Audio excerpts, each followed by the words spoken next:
Jennifer from Fiber Flux. Welcome to the Granny Stashdown and Temperature Shawl fall updates. We have been working on two very special projects all year, and I've had a few updates throughout the year, and now it's time for our fall update because this is the first official week of fall. So let's get started. The first project, just to recap everything, is the Granny Stashdown project. So basically what we did was we took and we collected all of the yarn that was extra. All the yarn that kind of sits around the house and doesn't normally get used. I have so much yarn just kind of in bins and sitting around. So I thought it would be really fun to take all of that yarn that you kind of have like left over from projects that you don't maybe have enough of for a big project, but it's still great yarn and perfectly good. So what we did was we collected yarn in a bin or bag or basket, and then created a granny square where we worked from the center and worked our way outward. Now it's still going on. I'm talking in past tense, but it is still going on. And I selected a palette of pinks, blues, and purples.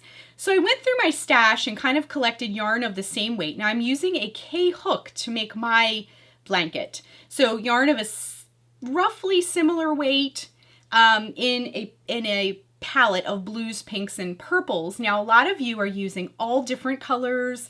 Some people do rainbow colors, some people are doing holiday colors. So it's really been fun to see not only what everybody's coming up with, but all of this yarn that's in our stashes that we're using up and making into something useful. So it's very exciting. So I personally am using a K crochet hook, classic granny square pattern. And I have to say, I've been on this purple section for ages. It seems like there's not much purple around the edge, but I'm kind of, to my astonishment, I've been kind of running low on some of these colors in my stash. So that's wonderful. I've been using up a lot of yarn. So I've had to go back into my stash a few times because at the beginning I went and collected all the yarn and I was like, this is plenty of yarn. But as I worked my blanket, I realized, oh, I'm running out of some of these colors. So I went back into my stash a few times and collected some yarn, and I've been just cruising through all this leftover yarn. So very exciting. Now, I was just wondering how all of you are doing. So leave your comments below if you're working on this project. Now, a blanket could easily be done between now and the end of the year. So if you haven't joined us for this project, you can totally jump in at any time and make a blanket. You can make a giant blanket. It's just working rounds of a granny square, a classic granny square. So I'm going to put the link down below from the very first post with the full tutorial on how to do the granny square blanket and kind of our strategy, how we picked the palette colors, how we picked the yarn weights and things like that. So check that out. I'll put the link below. So moving right along to our other year-long project, the Fiber Flux Temperature Shawl. Here is mine. It's very, very colorful. And where I live the past few months has been warm. It's been summer here. Now I know some of you that I've messaged with back and forth live in other parts of the world, and the past couple of months for you have been cold and wintry months. So it's really exciting. Some of you actually have the complete reverse coloring of mine, which is really neat to see. So these are been the warm months here that I've added on, and of course when we started it was the beginning of the year in January. So I just wanted to share with you, I'm using a J hook, the J crochet hook for that, and Super Saver yarn. Now a while back I made a chart, so just to recap, the Temperature Shawl project is 0 to 10 degrees, I use the white Super Saver.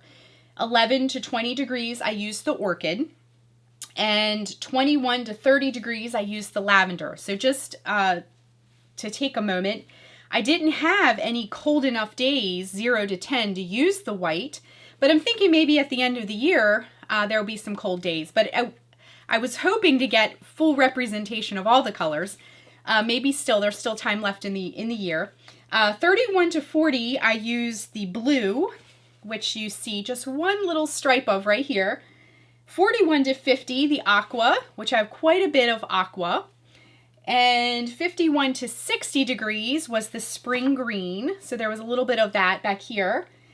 61 to 70 degrees is the bright yellow of the Super Saver. And you can see there's quite a bit of that in the center. And then the very last row I did this past week was bright yellow also.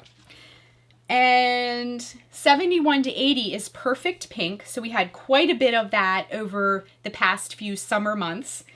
And 81 to 90 is the shocking pink. So that was the hottest it got on mine. We had this kind of center grouping of weeks that were the shocking pink. And then 91 to 100 degrees plus was the cherry red. And as you can see, it didn't quite get hot enough for that where I live. So this is what I have so far. It's been such a fun project. And just to recap kind of the idea behind this, we're taking the average temperature of the week. So this has been a really low-key project. Even if you get behind a few weeks to kind of catch up, it's the average for the week. So what I do is I add them all together, all 7 days, and then divide by 7, and then that gives you the average weekly temperature. So this is what representation of where I live. So it's really been fun to see. Not everybody did this exact color palette either. Some people did pastels or muted colors. Some people broke it down who live in milder climates, broke it down even farther and had more of a full rainbow spectrum. I did kind of a classic rainbow. Now, to keep myself straight, I wanted to share this with you as well. I went and printed a year-long calendar. And what I did was, for each day, or each week rather, I calculated the average, like I mentioned before. And then after I calculated it, I would jot down from my chart which color went with that week. And then as I completed a row, as it was actually crocheted into the piece, I would then draw a line through it. And that's been really, really helpful to kind of keep it straight. Even if, you set it down for a few weeks, you can just pick it right back up and know exactly where you left off. So I just wanted to show you these as we do our fall update. Now, the last update will be at the conclusion of this at the end of the year.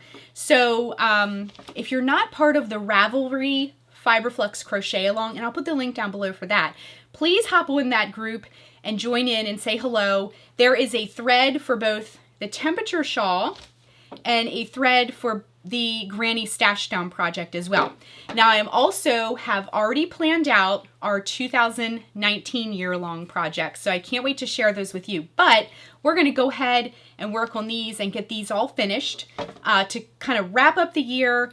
And I will see you towards the end of the year with these updates where we'll show the finished pieces. And so many of you have been sharing photos in the Ravelry group as well.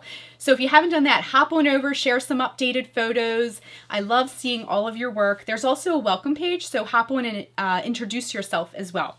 Thanks so much for watching, and be sure and click the subscribe button to get all those Fiber Flux updates, and I can't wait to see all your photos in the group. You can also use the hashtag FiberFlux, to share your work as well, and a lot of times on Instagram I'll feature some of your work too. So thanks, and bye everyone!